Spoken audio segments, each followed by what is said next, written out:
the crucified life, or the little hyphenated word self-denial. Those who are Christ's have crucified the flesh with its passions and desires. And we are to take note that it is the Christian, those who are Christ's, who have done the crucifying in this particular verse. We do not need to have a hammer and nails in our hands to fulfill this verse, but we do need to have a certain attitude of spirit to forsake absolutely a self and pleasure-centered life in order to attain the goal of a Christ-centered life. There was no mercy in the act of crucifixion, and the Christian cannot deal mercifully with a particular sin, in whatever form it may attractively present itself. If we deal uncertainly with temptation, we shall find no mercy in the flesh. It will bite the hand that feeds it. It is very hard to try and face in two directions at the same time. If you try and face in two directions at the same time, then the flesh will instantly triumph. However, victory is never that far away. It is only a turn away. We need to turn our back on that particular sin bothering us and forsake it with all our heart to receive that touch of Christ. Once his presence touches us, we are instantly aware that the flesh is powerless before him. The power to walk in the Spirit is given to a Christian, so that the Christian can turn with all their heart and walk away. When we walk in the Spirit, we may not at first realise that we have overcome that particular aspect of the flesh, because God's way is to fill our vision with himself and cause us to overcome by keeping our eyes on him, not on our temptations. One of the best ways I have found to deal with temptation is to destroy it through neglect.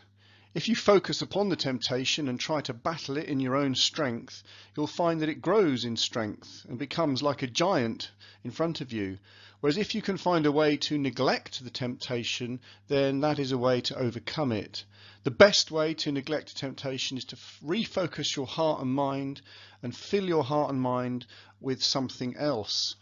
That could be a fairly natural sort of distraction, like watching a film, but the best way is to focus your heart and mind upon Christ. And also it's good to remember that temptations are often worse when you are alone.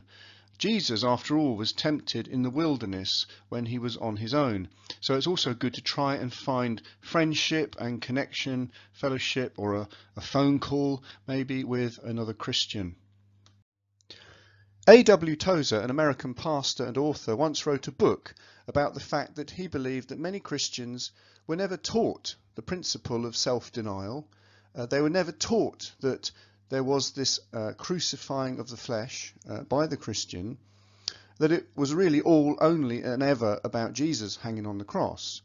Of course, Jesus dying on the cross is the absolute critical thing.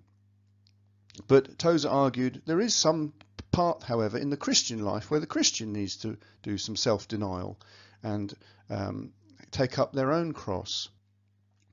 Tozer then goes on to write, "We insist that Christ do all of the dying. No taking up the cross for ourselves, no dethroning of ourselves, and no dying." He asks the rather challenging question, who is upon the throne of our life? Have we usurped God's place? And asks, is the Christian willing to dethrone themselves and deny self? In his book, he writes 3 particular things about what it means to live a crucified, self-denying life. First of all, he says that a person who is crucified is facing only one direction. If that person hears anything behind them, they cannot turn around to see what is going on. They have stopped looking backwards.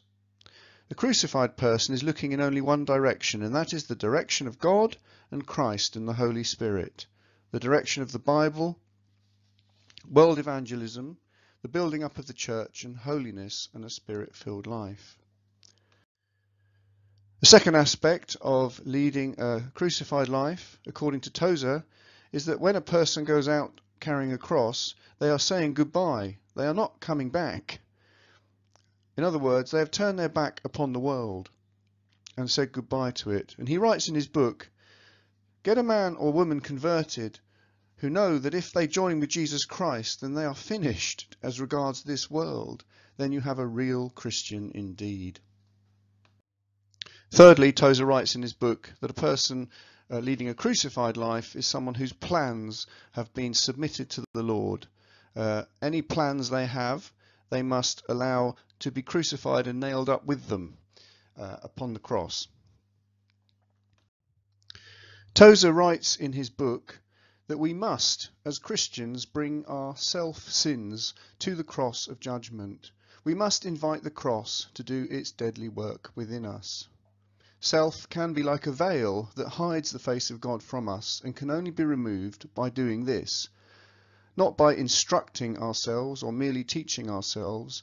You might as well instruct leprosy out of your body. There must be a work of God in destruction before we are free. He ends his book positively, though, by saying that the man or woman who take up their cross and follow Christ will soon find that the direction is away from the tomb. Death is behind them, and a joyous and increasing life is before them.